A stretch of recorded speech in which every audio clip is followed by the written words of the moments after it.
Hello, my name is Timur Brodsky, and today's question is: can psychosophy types change? This question is often asked by our viewers and clients, and it is very important in the context of studying socionics and psychosophy. Most likely that both socionic and psychosophic types are embedded in our psyche at the stage of embryo formation.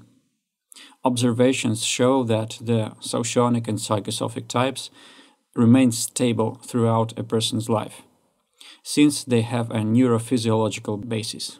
We have prolonged observations of 10 and 15 years and more over children from the first weeks of their life and until they reach the age of 15 years and more.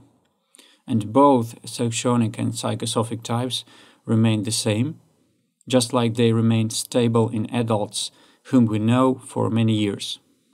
Stability of psychological types can be easily observed at famous people. For example, let's take the creator of psychological types theory, Carl Gustav Jung, who had high psychosophic logic and physics.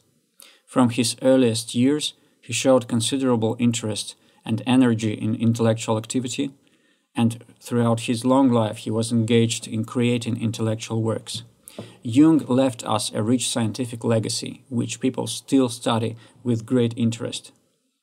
He also left a legacy of psychosophical physics. During his life, Jung himself built a small castle, which is known as the Tower in Bollingen. This is one example of strong psychosophic logic and physics. At the same time, like any other type, in addition to the strong, there are weak functions. Jung had weak will and emotion.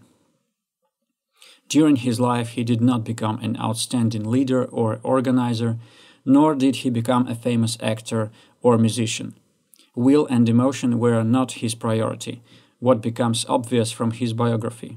This was an example of realization of a type with high logic and physics, so let's take the reverse example. One of my favorite vocalists is Ronnie James Dio, who was a frontman in such bands as Rainbow and Black Sabbath. He had strong will and emotion. From early childhood and throughout his life, Dio showed strong leadership qualities and independence of character. This is a manifestation of a strong psychosophical will. Also, Dio manifested the desire for self-expression in artistic activity. This is a manifestation of a strong emotion. At the same time, Dio had weaker functions, physics and logic. He wanted to be a baseball player as a child, but he never showed up in sports. His physics was weak, and his stronger functions required self-expression in other areas. His psychosophic logic was in the last place, so he showed no interest in pure intellectual work, unlike our previous example.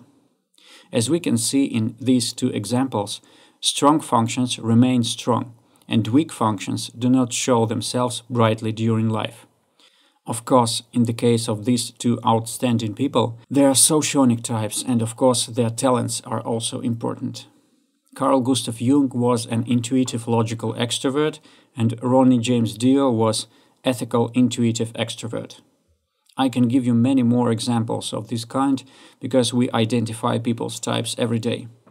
And every time we see how their types are reflected in their activities and interests. Both socionics and psychosophy show one very simple but very important thing. Each person is not universal. Our psyche has a clear specialization by nature. We have both strong and weak functions. It is impossible, for example, to become an outstanding scientist, artist, leader and sportsman at the same time, because emotion, physics, logic and will can be arranged in 24 variants, and every person has his own order of these functions. Psychosophic type, as well as personality as a whole, can change and develop within his initial order of functions, but functions order itself does not change. For example, we can often observe two people who have the same psychosophic types. However, one of them worked on the development of his functions and personality in general, while the other one did nothing significant to develop himself. Therefore, we will clearly see that the types of these people are the same, but the level of development of their types and their personality will be quite different. In this context, we can say that the psychosophical type itself can develop within its original structure, but the very order or functions given us from birth will remain unchanged.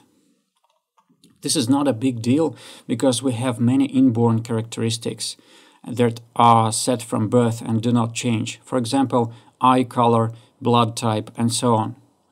Our psychological types are the same deep psychophysiological mechanisms that help us navigate in life in accordance with the priorities defined by nature. Our types in Socionics and Psychosophy are initial settings that show the areas of self-realization in which we can be more successful than people of other types. This is why we define an individual combination of socionic and psychosophic types for each person in order to suggest the most appropriate direction of activity. I thank you for your attention. Please ask your questions in comments and see you later in our new videos. Goodbye.